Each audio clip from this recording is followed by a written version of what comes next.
Working with wood is usually focused on its appearance, smelling its fragrance along the way. But sometimes it's all about the sound.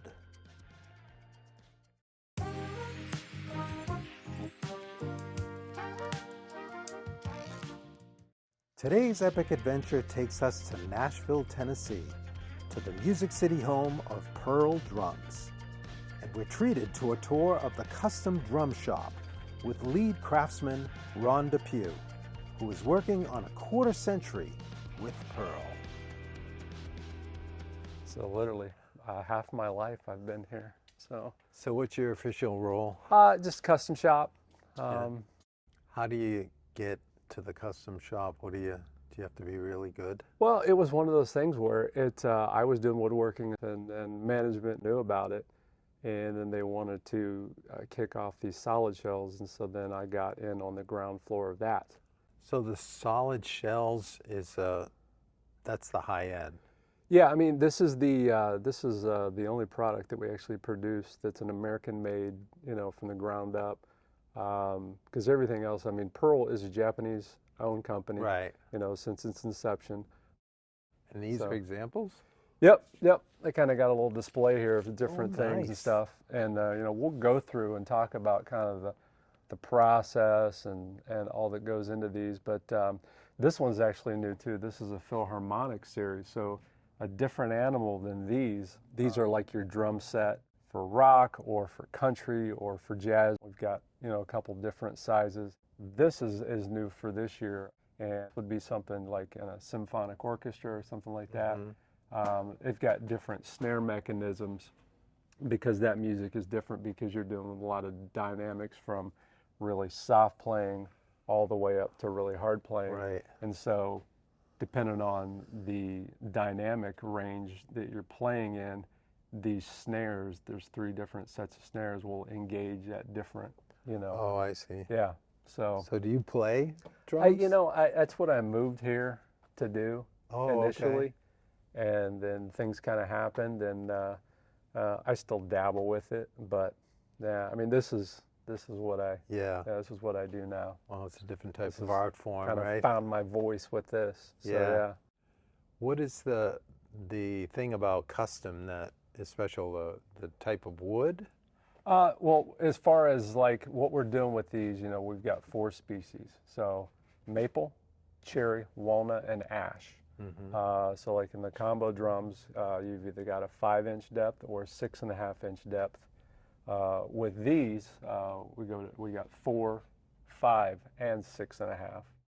So take me through, how do you start? This is a steam bent solid shell. Oh yeah. This is when it gets handed off to me, and I get it. It's oversized, so the process for these then starts back at the lathe with, working it down to our specs. I've not done a lot of steam bending, but that scarf joint right there is pretty critical, right? That you get that in the right spot. Yeah, and they're in these, the glue rings are added for support, and they're all offset from each other. So, what do you mean? This is a glue ring here. Oh, sure, yeah. So, okay. So you've got this plank of wood. Yes. And then these are 2 separate. Yeah. So, just for strength and stability.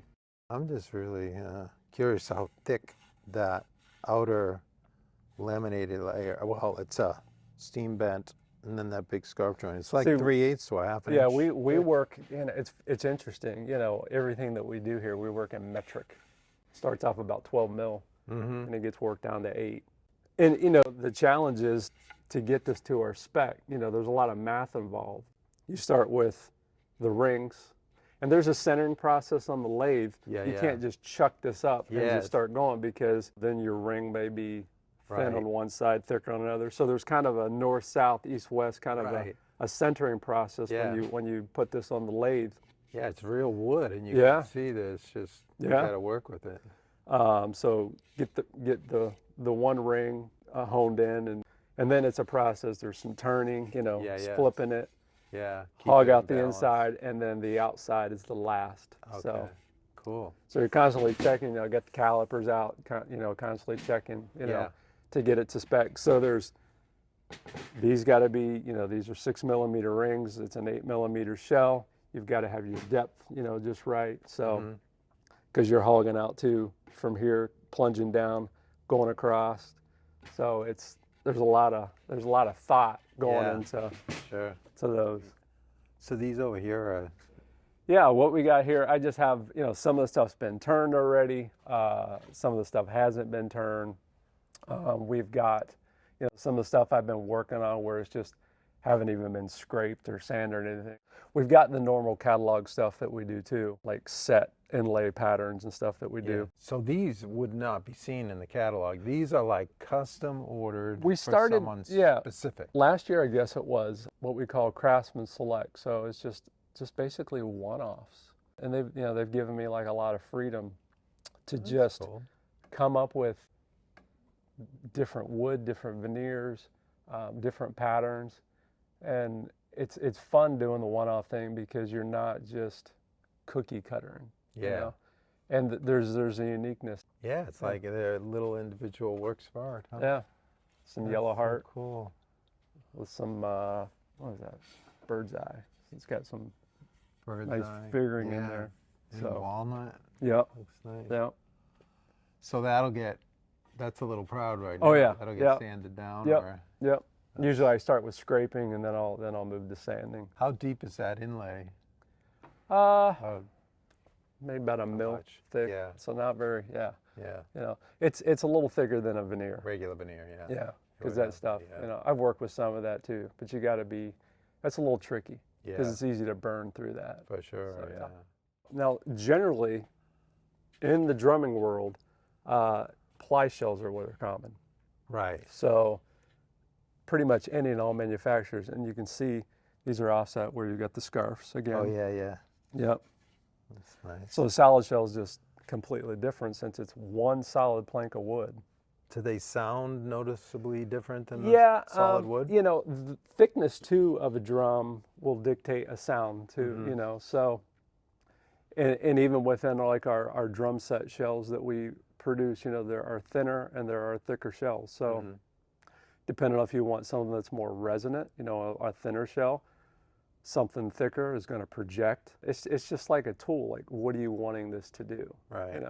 If you're using it live, depth has something to do with it. There's a lot of musical styles, and so there's really no one shell. Right. This is a good all-around or general purpose, but if you're a seasoned player, you're looking for this mix of woods. You've got different edges. I mean, there's so much to it. The wires underneath are different. If you're playing like really light, then there's only one set of those wires that's engaged. As you begin to come up, then other ones will start to engage.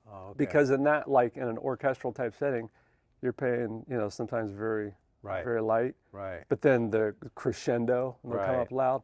Whereas pop or rock or country or anything like that, you're not really getting into those nuances of sound. It's just a different animal. That's cool. So what are these? These are actually marching. So we do. So cool. I mean, we do a lot of marching stuff too. This is a free floating shell, so that's nice. There won't be any mounting hardware on this. So this is actually within like a cage, if you will. And this floats in there. So and it's got a reinforcement ring in there, which actually helps create the 45-degree edge. That's sweet. It's nice and smooth. It's been through. Yep. Well, actually, now, what do you do here? This will get a covering. So this will get wrapped. So it gets a covering. Yep. And that's the smooth core. Yep. So these are sanded on the lathe? These come in already ready to go. Okay. Cool. Yep. Covering gets applied, wrapped around. They've already got the covering cut. So that is Delmar. Okay. That is Delmar. It's a tough material. Yep. It's got that sparkly. Yep. These will go on here to get drilled all the holes. Oh, so, I see. Yep. And as the head comes in and just hits wherever. The world is CNC. I mean, it makes things really helpful. Oh, yeah. You got to have it. So now these are marching tenors. These are drilled. And then these will get that sonic cut. So. Yep. And that sonic. And that helps with projection. Yep. So when they're marching along, it's going all out. How heavy do those things? Like when they have a whole. They're, I never marched. Yeah. But It's pretty heavy. I was thinking, yeah, because they're... These have a round over. Mm-hmm. So again, a different... Yeah, the edge is going to affect the sound as well. 45 is going to be more projection. Mm-hmm. You know, this is going to be a little bit more lower tonal. Walk out to the lathe out here. Oh wow, that's a serious chuck. So it pressures from the inside there. You center up, and then you start on your glue ring, and then just begin to dial it in to our specs. So you're obviously catching it and centering it on the glue ring. Yep. And then you start spinning it. You're cutting out here first? Cutting on the inside first, yep. Okay. Yep. And then you flip it and cut the other inside? Other, yep. And then what? Then you start with it chucked then up hog like out, because it plunges down, hogs out the inside. Okay. Yep. And then you'll come to the outside last. Yep. And it's all spinning. And that's a different bit, so you're changing tools a couple different times. So So yeah, it's you know, in at first, you know, they're not really round, so you're getting it to the specs and then also making it truly round, because that's important. You know? Once you've got it all dialed in and the spec on the lathe, so then generally, I'll go over to here. This is a CNC that we will use for drilling. Yeah. And then any of the patterns that we already have, we've already got programs in there that will cut the channels and all that for the inlay. So it's all preset, ready to go. Now, that's sweet. If I'm doing something one-off, I can do that at the lathe. I just, you know, with a piece of high-speed steel, I make my own bit, and I was like, I want to plunge in here and I want to go across, and you know. So I can do that. This is nice for production because sometimes we'll have large runs and we do a lot of hand drilling where we'll have to lay out and do all that, but you don't want to do that on when you've got 40 drums that you're doing for an order. How many holes? You know, 40. And then the throw off, and so 44. But this is easy because it can literally drill 3-4 minutes. Snare drums have what's called bearing edge. Philharmonics, we either use a 45 or fully rounded over. Again, another thing that creates the sound. It's got to be flat. That way, with the tuning and the head seating and everything, it's a particular thing. So it's not just route it and be done. So then you can come over here and really dress it, you know. Oh, I see. So sanding. True it up if it needs to be. Drum gets put in here, these spread out. Yeah, and we can accommodate, you know, up to 26. So it takes a little getting used to and really dialing in an edge, because even when you're working it, the thing is you have to stay off the very tip of your edge. So, because it's the 45 is a 45 with a 45 back cut, or the rounded over is a fully rounded over. But you got to always stay off of your tip, otherwise you're going to cancel that out. So you're like on the edge, you know, kind of working that. So then after all that, I will inlay over in here.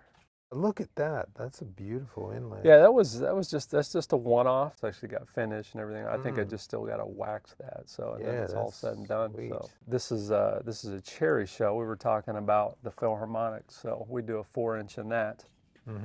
So I still got this is just routed. I haven't really dialed in this edge just yet. So this is where your snare throw-offs go. And then there's a cutout here we call a snare bed. Because it wouldn't just be a blunt edge. You've got to have something for those wires to go over. So there is actually a cutout. We've got another CNC machine that does those back there.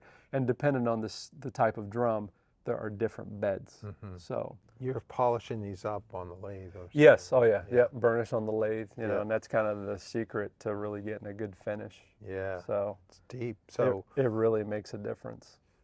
It's neat to take it from that point, you know, to this, and you start to finish it, and you see those colors pop, and you didn't even imagine it's going to be that nice looking. We were talking about edges, 45, or the fully rounded over.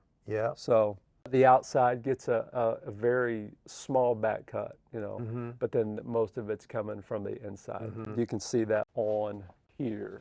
Oh yeah, that's a big 45 cut. Yeah, so because the head, you know, again, you've got to have something for it to seat to, and you can't just have a blunt edge, so you've got to have a... Right. So that would ride right in there and cut that. Yeah. Do you stain your ash? It looks. Well, what I of- do is I tint the oil finish. Yep. And just to pop that grain.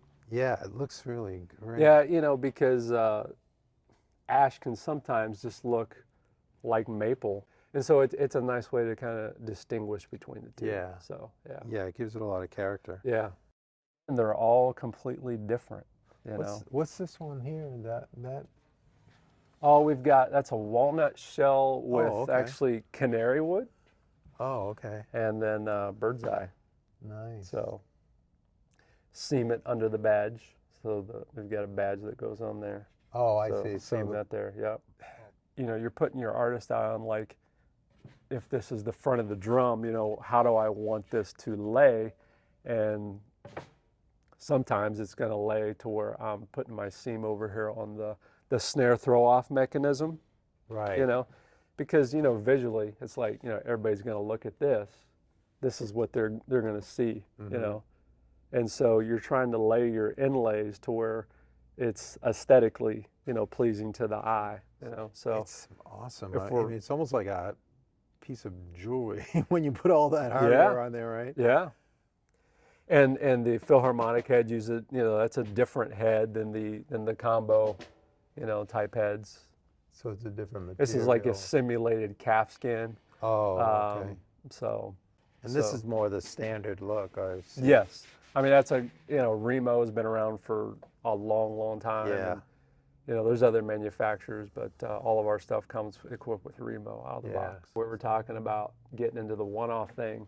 You know, whenever I'm out and about and I'll see something that is interesting and it's like, oh, that would make a really cool, you know, inlay. So it's like I've always got my eyes open for something unique, or, as you know, when you get into the spalted stuff, there's a lot of decay. You got to kind of mine and for sure pull out the good. Yeah, I love what you did on that ring. Have you seen the stuff they call like bacon Paduke? No. I guess that's kind of the name. That sounds delicious. But I saw that and I was like, yeah, that could be. My gosh, that could be bacon interesting. Paduke. I've not seen that. Canary wood, you know, it's got some cool grain. Yeah. And the figuring too, ambrosia maple. Mm-hmm. I saw this rainbow pop. Yeah, that's unusual, huh? You know, figured maple, bird's eye.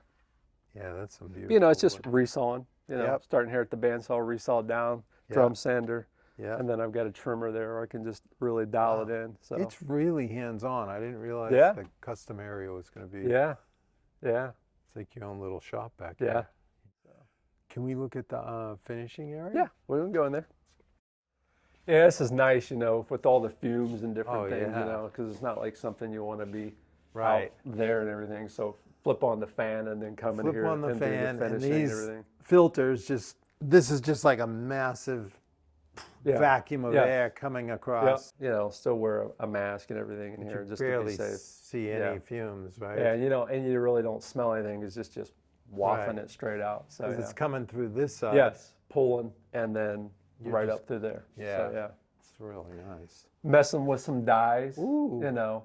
That's so cool. yeah, a little on the fence about that. Yeah. You know, but there'll be that person like, I love that. And It's tricky because you got to dye and then lightly sand it back a little. Yeah. You know, to get some of this to kind of pull through. Yeah. You know, because that's what you're kind of going for. Right. That sort of thing. So. Yeah, it's tricky. But again, some more one-offs. Yeah. You know? And I've got some other stuff today. We just got a fresh, you know, upload of orders. So I'll be starting on a fresh batch of just our regular stuff too, you know, that we've got orders for. So you're just oiling them up and curing out here. here. Multiple coats. We do make our own finish. Yep. And that's one of those things where you are basically oiling up and then it's sitting for a day and you come back the next day, scuff it up, add another coat, add another coat. So it just and just to build those coats. So and the oil, what I love about applying oil is that it really it brings out the rich depth in the wood more so than a surface coat. Yep, it does. So once it's ready to, I just basically stack it here. By species, you know, we got the walnut, the cherry, the ash, and the maple. So nice. Those are the big four. Yeah, those are what we do. Yeah. I mean, look at the wide variance. Yeah. And very plain and straight grain. Yeah. But then you get into some of this other stuff. I mean, You know. Yeah, I like this where you get a little bit of like a rich heart. Yep. Coloration. And those are each look completely different. You know? Yeah. And we don't always do the banding inlay on all of them. And sometimes those look, you know, the best. Yeah. You know? So I'd love to try making some, but you've convinced me there's a lot to it. When you think about dimensioning a piece of lumber, that's easy.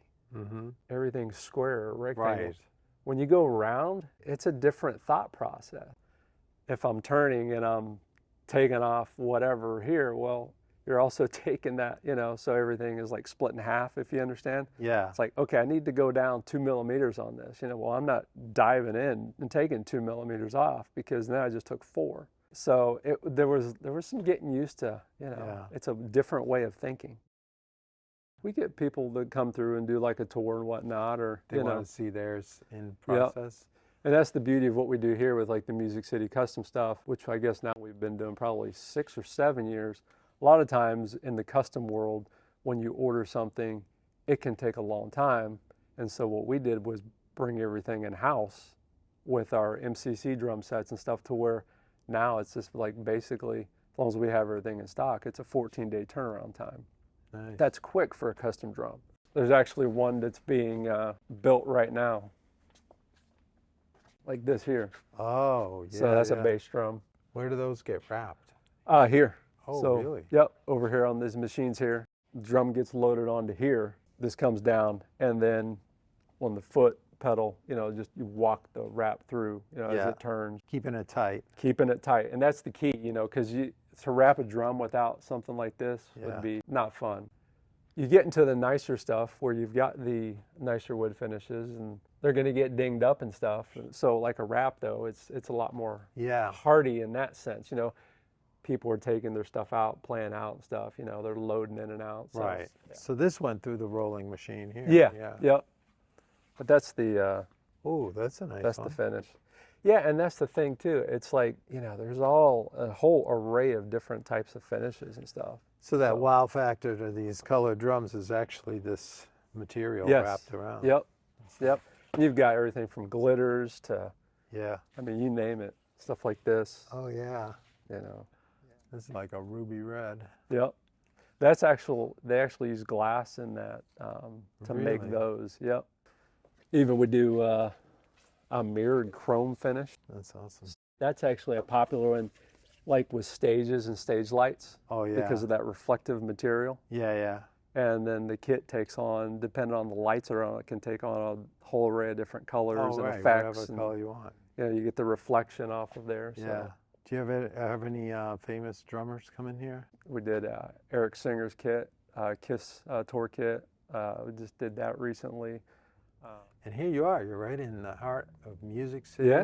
Yeah. Does that inspire what you do at all? Yeah, you know, again, sometimes, you know, getting to work with an artist or someone, you know, I've got to do some pretty cool stuff. Well, thank you so much, Ron, for taking us around, seeing your little secret hideaway here. Pleasure. Custom drum area. Appreciate you coming out. All right, it's our pleasure. Look forward to hearing your artwork somewhere around town. Yeah.